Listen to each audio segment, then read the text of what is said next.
So why don't we start with our focus statement this morning, shall we? So it's right over here, it's up there, so let's say it together with enthusiasm and gratitude, all right? Don't make me go back down there and come back up again, okay? All right, here we go. All right, so we embolden people to live their highest potential through the transformative power of love. Yes, we do. And one of the ways that we do that is we do that through the power of affirmative prayer. And that is what we have been talking about this month. And that's what we continue to talk about today. And so the power of affirmative prayer, as we've been sharing with you, is it's our way of praying here at Centers for Spiritual Living. And another word for this technology or this type of prayer is called spiritual mind treatment. And spiritual mind treatment, as I've shared with you before, it is spiritually treating your mind with spiritual truth. And as I've shared with you, when I first heard that and I questioned my minister, I said, spiritual mind treatment sounds kind of weird. It kind of sounds like brainwashing. And he says, well, you know, your brain could use some scrubbing. So for those of you who haven't heard that, now you have, okay? For those of you who have heard it 4 times already, there it is again. So it's spiritual mind treatment. And so what are the parts of spiritual mind treatment? There's 5 stages of spiritual mind treatment, 5 stages of affirmative prayer. And it is a pattern, if you will, it is a structure, if you will, to treat affirmatively, to change conditions in our lives, and to expand that which we wish to experience. So the 5 stages of treatment, first of all, we recognize, you better recognize, that God is all that there is, that there is only one power, one presence, and that is God, that is Spirit, that is Allah, that is Buddha, that is whatever name you choose to call it, love, intelligence, the goddess, whatever you wish to call it. There is only this one infinite, eternal energy that is back of all things, through all things, that absolutely is all things. And this energy, this intelligence, or this love, is intelligent, and it is creative. And that is what everything is made up of. Each one of us is made up of that. The chair upon which you're sitting is made up of that. The people around you are made up of that. Everything you see, hear, experience is the divine made manifest. Hallelujah, right? So, if God is all that there is, if Spirit is all that there is, then, and each one of us is it, then I must be that too, right? Each one of us has to be that. And so what the second stage of treatment is unification. It's not that we're unifying ourselves with anything or any being, as much as it is that we are recognizing our own oneness with it and our own oneness as it. We are recognizing our own divine nature, if you will. And that's what the unification stage is. And so that's what we talked about a couple of weeks ago, that truly God is all there is, Giatti, remember? Kind of sounds like Giada de Laurentiis, but Giatti is Giati, God is all that there is. And then we move on to realization, and in realization is what we talked about last week.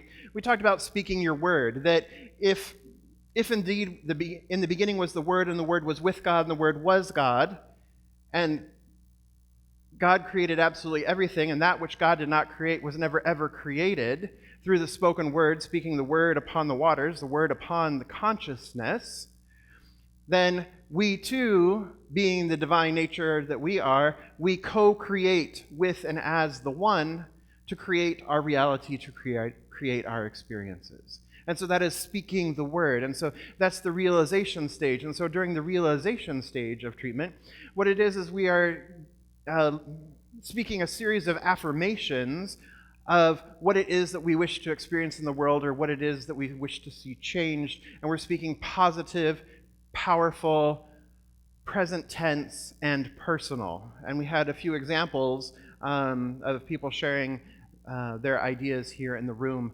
that day. Yes? Yeah. So what's an affirmation? Powerful, positive, personal, present tense, affirmative statement, right? So it's present tense. It's never I will be or I want, right? It's always stayed in the present tense. I am, I have, I claim, I declare, I accept, I receive. right? Those are all beginnings of affirmative statements. And then today, we are going to be talking about the fourth stage, which is Thanksgiving. Not the turkey and the stuffing and the candied yams, my personal favorite. No, we're not talking about Thanksgiving in that way. We're talking about Thanksgiving, giving thanks for, never thanks to. And I'll explain a little bit more about that. But we're giving thanks for what it is that we experience. We're giving thanks for what is already unfolding in our lives. So it's a giving thanks for. And then the final stage, which Leslie will be talking about next week, is release. And that is releasing it all back into the law, releasing it all back into God, and letting God do God's work. And that's her title for next week, Let God Do God's Work. All right? So it is, as I've shared before, for the gardeners in the room, if you plant a seed and you're constantly checking on it, you're disturbing the growth, you're interrupting the growth pattern, you're interrupting the growth cycle, and then the seed doesn't ever really take root, right? So you have to let the soil, you have to let the sun and the soil and the water do what it does in order to produce the seed. So that's the same way that we talk about the creative process. It's just a refresher for all of you. I know that you all know this already, right? Yeah, okay. So we have the seed, we have the soil, we have the plant. You plant the seed into the soil does what it does, and then we get the plant, right? If you plant a cantaloupe, you're going to get a cantaloupe. Cantaloupe seed, you're going to get a cantaloupe, right? So, but we have to trust and allow and let the soil do its work. And so that is that final part, the releasing and letting go, rather than trying to micromanage nature and see what it's doing to make sure that it's doing what it's supposed to be doing. Right? Okay. So let's talk about Thanksgiving this morning, shall we? How's that feel to you? Good? All right. So in the Thanksgiving stage of treatment, why do we do the Thanksgiving? So we've already done our recognition, we've done our unification, we've done the realization, so then why would we want to create statements or say statements of thanksgiving, say statements of gratitude of thanksgiving? Why would we want to do that? Well, we would want to do that because what we focus our attention on expands. Would you say that's true? So if you are focusing your attention on what it is that you're grateful for, and you continue to focus your attention on what you are grateful for, then you have more things to be grateful for. Because we are focusing our attention on placing gratitude or on sharing gratitude or expressing gratitude for whatever situation, for whatever thing may be going on in your life. We are expressing gratitude for that. And as we continue to focus on that, then we have more and more things to be grateful for. And if we have more and more things to be grateful for, and we're focusing our attention on that which we're grateful for, then we're losing sight of that which we may not have. Right? Yeah. So, if we're focusing our attention on the things that we're grateful for, and that's where our focus and our attention is, then we're losing sight of the things we're lacking. Like, where are the people in the freaking front three rows? Thank you, Tony. Right? Right? I'm focused on what I'm grateful for out here, so I'm not focused on these 3 rows being empty, because all y'all are scared to sit close to me? What? I showered. So it's focusing our attention, it's placing our attention on what we have rather than on what we don't have, or focusing on what we may perceive to be lacking. And what we know is that we're really truly, sorry Ace, I know what we're really truly, that we're really not ever lacking anything, right? That God always provides, always maintains and sustains us. Whatever we have need of, it is God's good pleasure to give us the kingdom. Spirit, Goddess, Buddha, whatever you want to call it. The universe, right? the love intelligence. It is forever giving of itself, to itself, through itself, as itself. It's always giving if we're open to receive. And then one of the ways that we can be open to receiving is by expressing gratitude. So we're focusing on that which we're giving gratitude for that which we already have, and then that expands and continues to expand. It opens us up to new perspectives. It opens us up to new ideas. It opens us up to new possibilities when we're focused on expressing gratitude and expressing gratitude and expressing more and more. Then we receive and experience more and more. Right? Thank you, Dottie. So, if we are expressing more and more, and if we're doing that, sometimes, I've sat where you're seated, and I'm like, there's nothing to be grateful for right now. I am having a crappy day, but at least I'm here, right? But you know what? You're here. That's something to be grateful for. So when I hear people say, well, I often recommend that you keep a gratitude journal or that you write a gratitude journal. And it's like, and do 5 things a day at the end of your day. Oh, 5 things, I don't know, that's a lot. I don't know, it's kind of hard to do that. And then I say, all right, well then do 10, right? If 5's hard, then you need to do 10. Right? I don't know. That's really hard too. Take one thing and see where it leads. So this morning, for example, I'm grateful for coffee. Yay! So, woo! So, this morning I'm grateful for coffee. That's a great place to start. All right. So, I'm grateful for the water that makes the coffee. I'm grateful for the clean water that makes the coffee. I'm grateful for the dark roast that makes my coffee. I'm grateful for the coffee bean. I'm grateful for the farmers that grow the coffee. I'm grateful for the roasters that roast the coffee. I'm grateful for the person who, the shaman, because it had to have been a shaman, that picked a berry off of a tree and removed the fruit and then dried the nut, and then after drying it decided that they were going to add fire to it to roast it and then grind it and then pour water over it. Wow! Right? And I'm grateful for the way it's shipped, and I'm grateful for how it comes to me, and I'm grateful that sometimes I don't have to make it myself. Somebody else in the house does it for me. Right? You see how it expands?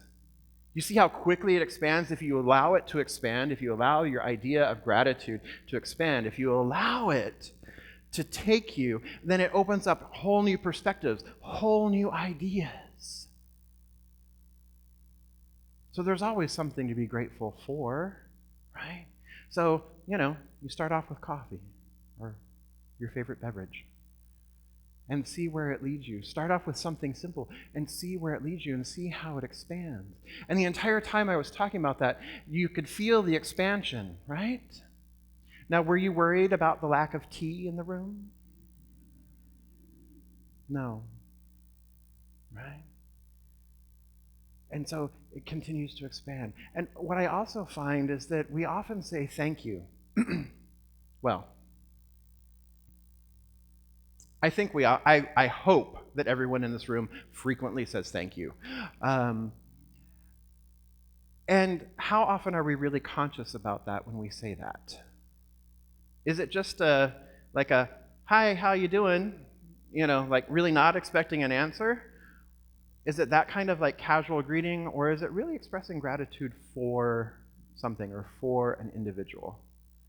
Is it really taking a moment to see and acknowledge the beloved before you and just taking that moment and being present with them or with the situation? Because that's really where the connections then start, right? And then we build relationships there. And then again, once again, it continues to expand because what we're focused on continues to expand. It helps us to see the good in each other, right? And how each one of us is showing up in the world. So this is an attitude of gratitude. It changes the way we think, it changes the way we operate, it changes the way we behave and the way we move with one another, the way we interact with one another. When was the last time somebody truly said thank you and you really felt it? What did you feel? Did you feel seen? Did you feel heard? It's not necessarily about acknowledgement as much as it is about acknowledgement. It's not an external acknowledgement. It's an internal acknowledgement. It's an internal shift that happens. And how wonderful it is to be able to sit with a beloved and just share with them all the things you're grateful for about them and their presence in your life. Hi, sweeties. Right? How wonderful that is to be able to do that, to be able to connect at that level. And what is then the feeling there? There's a deep feeling of connection. There's a deep feeling of oneness. There's a deep feeling of wholeness. There's a deep feeling of expansion. There's a deep feeling of love. And so what gratitude does then, when we are moving through our spiritual mind treatment, that Thanksgiving stage, what it really does is it amplifies that which we are affirming. So if you're affirming more love in your life, if you're affirming more peace, if you're affirming more peace in your life, if you're affirming more joy in your life, if you're affirming more abundance in your life, when you add gratitude to it, it amplifies it. As Emerald says, it kicks it up a notch, right? It amplifies it. And so it brings the full weight or the full power of the universe behind it and really brings it forth into manifestation, into demonstration. Because what you're also doing when you're in that space of gratitude and you're in that space of amplifying the love that already is you're also saying that you're willing to accept. You're willing to receive love because you're giving thanks for it already. You're acknowledging that it's already present. You're willing to receive peace. So it opens us up to be receptive. It opens us up to act as if it already is because it already is. So it's acknowledging the ever-givingness of God. It's acknowledging the ever-givingness of the love intelligence. It's acknowledging the maintaining and sustaining of your life. It's acknowledging that. It's acknowledging the way the universe works. And saying, yes, I get it. I see it. I understand it. And I'm willing to receive all the good that is mine. A couple of weeks ago, when Vicki and I were here in front of at the front of the platform here, and we shared that moment of prayer, which we invited all of you into. When we shared that moment of prayer, there was that thanksgiving, the giving thanks for the peace that already is. Because ultimately, when the prayer request came down to it, it was peace that Vicki was willing to experience. That was what it was that she was wishing to experience in that moment. And so we gave thanks for it already. And when I asked her, how do you know what peace feels like? Is there any place in your life where you feel that sense of peace? And she said, yes, right here, in this room. There's great gratitude because there's great acknowledgement that it already is. Breathe that in. So when we do our spiritual mind treatment itself, we're moving from recognition to unification to realization to thanksgiving. Thanksgiving is just that amplifier. It is that saying, hey, bring it on. I'm ready to receive. I'm open. I'm receptive. I accept it already being so in my life. And because I can accept it and I trust it and I know it, I just release it all back. And I let it be so, and so it is.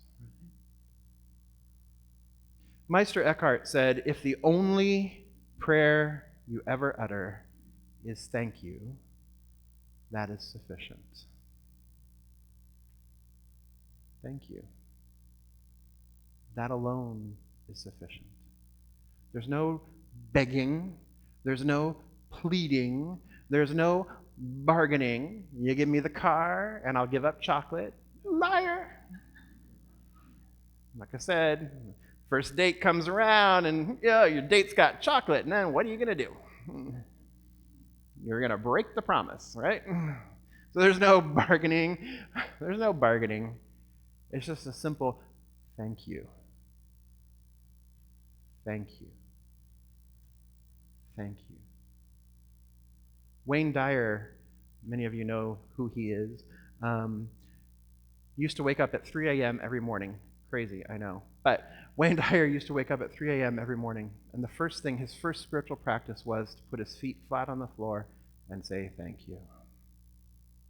He started his day in gratitude, and when we start from there, life unfolds in magnificent and glorious ways that we cannot even begin to expect or imagine, because we're starting from that place of receptivity, we're starting from that place of gratitude. And gratitude, root word, same as grace. In Spanish, how do we say thank you? Gracias. What is grace? Gracia. Grace. Gratitude. Grace. So we start from there. And it's not God's grace being willy-nilly and capricious, right?